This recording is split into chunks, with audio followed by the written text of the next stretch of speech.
나는 시골에 있는 작은 마을에서 나고 자랐다. 그 마을은 과거에는 번성했지만 도시로 사람들이 떠나면서 지금은 거의 유령 마을에 가깝게 변해버렸다. 그곳에는 특히 무섭다고 소문난 낡은 한옥이 하나 있었다. 그 집은 오랫동안 비어 있었고 사람들은 그곳에 귀신이 산다고 수군거렸다. 어느 여름밤 나는 오랜만에 마을을 찾아온 친구들과 함께 모였다. 우리는 오랜만에 얼굴을 본 기념으로 근처 산으로 야간 산행을 가기로 했다. 산행을 마치고 돌아오는 길에 우리는 그 무시무시한 한옥 앞에 지나가게 되었고 호기심이 왕성했던 우리는 그 집에 들어가 보자는 제안을 했다. 처음에는 다들 장난스럽게 웃으며 별로 무서워하지 않았지만 막상 집 앞에 서자 묘한 기운이 감돌았다.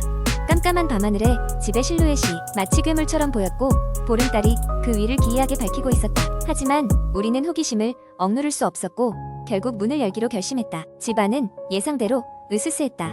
먼지와 곰팡이 냄새가 코를 찔렀고 바람이 빠져나가며 내는 소리인지 알 수 없는 이상한 소리가 끊임없이 들려왔다. 우리는 핸드폰 플래시를 켜고 집안을 이리저리 살피기 시작했다. 오래된 가구와 벽에 걸린 그림들은 무언가 말을 건네는 듯했다. 그러던 중 우리는 2층으로 가는 낡은 계단을 발견했다. 친구 중 한 명이 용기를 내어 먼저 올라가 보기로 했다. 그 친구가 한 발 두 발 계단을 오를 때마다 나무가 삐걱거렸고 우리는 숨 죽이고 뒤따라갔다.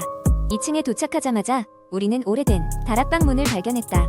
문은 반쯤 열려 있었고 그 틈새로 차가운 바람이 새어나오고 있었다. 다락방에 들어선 순간 우리 모두는 동시에 등골이 오싹해짐을 느꼈다. 바닥에는 오래된 신문지와 사진들이 흩어져 있었고 그 중에는 우리 마을 행사 사진들도 있었다. 하지만 더욱 이상했던 것은 사진 속 인물들이 모두 편집된 것처럼 얼굴이 지워져 있었다는 점이었다. 우리는 이곳이 누군가의 사적인 장소였을지도 모른다는 생각에 그만 나가자고 결심했다. 그때 방 구석에서 흐릿한 여성의 그림자가 보였다.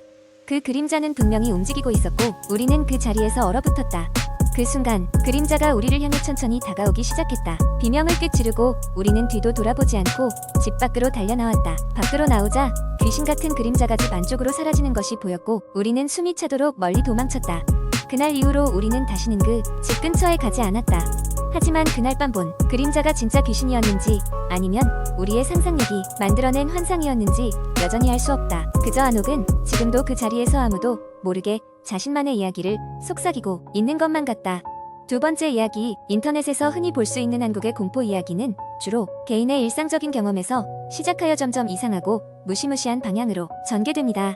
이런 이야기는 보통 게시판이나 커뮤니티에서 공유되며 사람들에게 강렬한 인상을 남깁니다. 여기서는 그런 공포 썰을 하나 길게 작성해 보겠습니다. 얼마 전 나는 오랜만에 친구들과 함께 주말 여행을 떠나게 되었다. 목적지는 도심에서 차로 2시간 정도 떨어진 외딴 시골 마을이었다. 대학 시절 친했던 친구인 정우가 이곳에 작은 펜션을 샀다는 소식을 듣고 다 같이 그곳으로 향하게 되었다. 정우는 펜션에 대해 말할 때마다 기대에 찬 얼굴로 생각보다 훨씬 싸게 샀어. 진짜 대박 거래였다니까 라며 즐거워했다. 마을에 도착했을 때는 해가 막 넘어가고 있었다. 사방이 어둠으로 가라앉기 시작했고 펜션은 작은 산 중턱에 자리 잡고 있었다. 도착하자마자 우리 일행은 정우가 직접 바비큐를 준비해준다고 해서 각자 짐을 풀고 식사를 준비하기로 했다. 펜션은 정말 아늑하게 꾸며져 있었고 정우의 센스가 돋보이는 인테리어가 인상적이었다. 하지만 뭔가 이상한 느낌이 들기 시작한 것은 바로 그날 밤이었다. 우리는 식사를 마치고 각자 방으로 돌아갔다. 그런데 자정이 넘은 시각 문득 이상한 소리들이 나를 잠에서 깨웠다. 가까운 곳에서 아주 작은 소리로 누군가 웅얼거리는 듯한 소리가 들려왔다. 처음에는 바람소리나 나뭇가지의 흔들림이라고 생각했지만 곧 그 소리가 단순한 자연의 소리가 아님을 깨달았다. 소리의 근원을 찾기 위해 침대에서 일어나 조심스럽게 밖으로 나갔다. 복도를 통해 소리가 나고 있는 쪽으로 발걸음을 옮겼다. 점점 가까워질수록 소리는 뚜렷해졌고 그것은 분명 사람의 목소리였다. 누군가 작은 소리로 말을 하고 있었다. 여기야, 살려줘. 소리가 나는 곳은 주방 옆 작은 문이었다. 나는 두근거리는 마음을 억누르고 손잡이를 돌렸다. 문이 열리자 그 안은 깜깜하여 아무것도 보이지 않았다. 나는 스마트폰에 손전등을 켜서 그 안을 비추었다. 그곳에는 아무것도 없었다.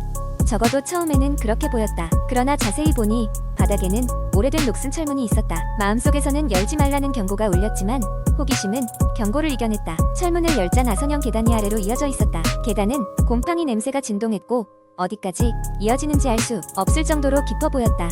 친구들을 깨워야 한다고 생각했지만 이상하게 무언가에 홀린 듯 나 혼자 그 계단을 내려가고 있었다. 몇 걸음을 밟았을 때 뒤에서 문이 스스로 닫혔다. 깜짝 놀라 뒤돌아보았지만 문은 굳게 닫혀 있었다. 내가 되돌아가 문을 열려고 시도했지만 문은 열리지 않았다. 마치 벽에 도달한 느낌이었다. 이제 그 계단을 계속 내려가는 수밖에 없었다. 계단의 끝은 오래된 창고처럼 보였다. 창고의 한편에는 오래된 사진과 종이들이 너저분하게 흩어져 있었다. 사진들을 자세히 보니 어떤 모임의 모습이 찍혀 있었고 그 중 한 명은 분명히 정우였다. 더 놀라운 것은 그 사진들이 20년도 더 지난 것처럼 보였다는 것이다. 그리고 사진 속의 사람들 옆에는 또 다른 존재들이 있었다. 그들은 희미해서 명확히 볼 수는 없었지만 분명히 사람의 형상이 아니었다. 갑자기 등 뒤에서 차가운 숨결이 느껴졌다. 공포에 질려 뒤돌아보았지만 아무것도 보이지 않았다. 그러나 뭔지 모를 위협감이 나를 옥죄어오고 있었다. 나는 정신없이 위로 달려가기 시작했다. 계단을 몇 번이나 오르내리며 그 이상한 공간을 빠져나가려고 했지만 매번 같은 곳으로 되돌아왔다. 끝이 없는 미로에 갇힌 기분이었다. 그때 다시 들려온 그 목소리. 살려줘, 여기야. 그제서야 깨달았다. 이 목소리가 들리는 곳이 출구라는 것을. 목소리를 따라가기 시작했다. 목소리가 점점 커질수록 벽이 열리고 밝은 빛이 보이기 시작했다. 나는 필사적으로 비명을 지르며 그쪽으로 달려갔다. 갑자기 눈앞이 하얘지며 정신을 잃었던 것 같다. 눈을 떠보니 아침이었고 나는 침대에 누워 있었다. 이 모든 것이 꿈일까 싶었지만 심장이 터질 듯이 뛰고 있는 것을 느끼며 그것이 꿈이 아님을 깨달았다. 어젯밤에 있었던 일들을 생각하며 방을 나섰고 친구들은 아무렇지 않게 아침 식사를 준비하고 있었다. 나는 정우에게 물었다. 여기 이 펜션에 뭐 이상한 거 없었어? 정우는 뜬금없는 질문에 당황스러워 보이다가 이내 말없이 미소만 지었다. 그 미소 속에는 설명할 수 없는 무언가가 있었다. 나는 결국 아무 말도 하지 못한 채 펜션을 떠났다.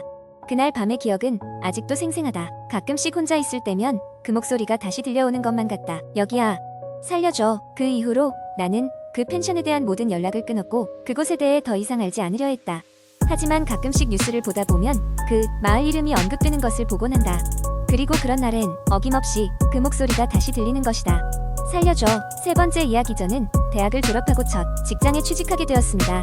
회사는 꽤나 번화한 도심에 위치하고 있어 근무 환경도 퇴근 후 즐길 거리도 많았습니다. 하지만 회사에서의 생활은 녹록지 않았습니다. 업무량은 방대했고 팀장님은 매사에 엄격했습니다. 퇴근 시간이 6시였지만 거의 매일 야근을 하게 되었습니다. 그날도 평소처럼 늦은 시간까지 사무실에 남아 있었습니다. 동료들은 하나 둘 퇴근하고 밤 10시가 넘자 사무실에는 저 혼자만 남아 있었습니다. 일을 끝내고 집에 돌아가려던 그때 갑자기 사무실의 모든 불이 꺼졌습니다.